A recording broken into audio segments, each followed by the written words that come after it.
Good morning, Mr. Creech. So, uh, this is a diagram of your distributor. So the bottom line is, we've been struggling. We got the carburetor back this week, and the engine is running really no better. We're not having the problems that we were having with the carburetor, so it was a good move. But the carburetor's not overfilling anymore, so that was a very good move. But we're still having trouble getting it to run reliably, rev up, etc. So what we found about midnight last night, we actually determined that our problem is in the ignition, and the problem in the ignition is screwing with the carburetor. So of course, we had convinced ourselves that beforehand that we must have a crack between an exhaust port and the intake in the exhaust manifold, and that must be where we must be leaking in air, and that's what's causing the carburetor to not work right. So now I'm waiting on some overnight, getting some new gaskets for the exhaust manifold overnight, because that problem didn't turn out to happen, and so we had to continue looking.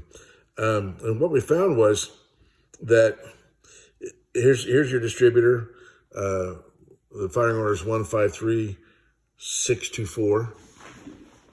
There's a magnetic pickup in there now, the electronic ignition, and there is a little magnetic collar that goes on the lobes that the points would normally run on.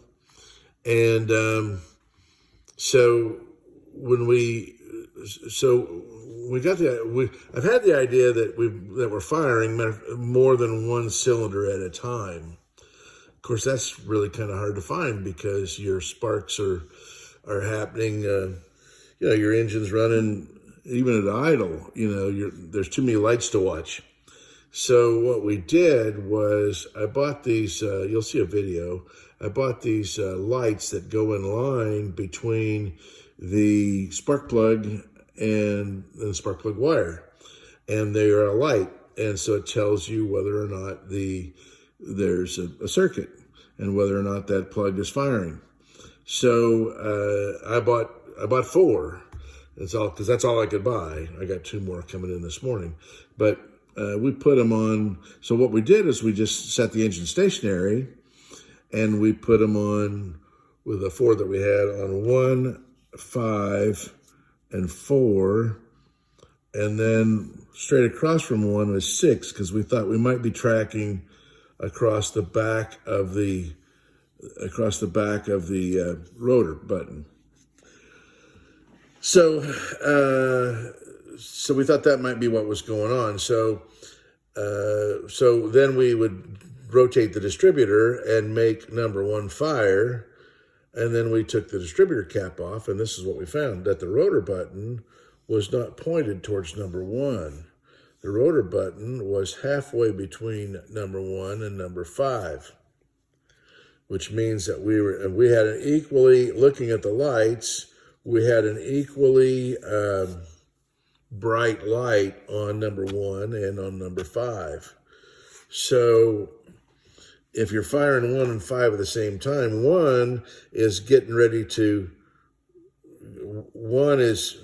fires basically just before top dead center, but just to say it's at top dead center, so it's ready for its downstroke when it fires. 5, of course, is on its upstroke. It's on its compression stroke, and it's not completely through with the compression stroke. And so we're firing this one, and it's trying to push that piston back down backwards, opposite direction of the direction of where it should be going. So I just fool with this collar a little bit and managed to get this much closer to that point. It would be, in that point being the path of least resistance. But we still are getting some spark on 5. And then when we intend to spark number 5, we're getting a faint spark on number 3. So we're going to have to tone this electronic ignition. You know, it makes a really nice hot spark. And these distributors were designed to operate on 6 volts. And we are operating the coil on 6 volts, but no, because we've got it going through a ballast resistor, but still the spark is notably greater than it was back in 1954, in the mid 50s, 55 Sportsman. So we're still getting. I think right now we're just a little past, almost dead nuts, and we're just a little past, and we're getting a faint spark on 5. So we're going to talk to the Pertronix people this morning, get another Pertronix unit, because this target is obviously not working properly. We've confirmed that our installation of the magnetic pickup was correct. It's all in this collar, apparently. And the relationship between this collar made by one manufacturer and the distributor cap and the rotor made by other manufacturers. So so I think we can be off a few degrees, and we're going to try to cool this spark off. That's going to be part of it. And like I said, we had decided that we had a problem inside the exhaust manifold, and we do not. But we burn up a gasket, and then burn up a gasket. We tore up a gasket getting the exhaust manifold off so that we confirm that we didn't have a problem. We have those overnighted. We should have this engine problem put to bed tomorrow, and that will be looking at delivery sometime next week. So I've got a boat to look at, another boat to work on. I'll probably come to Virginia first.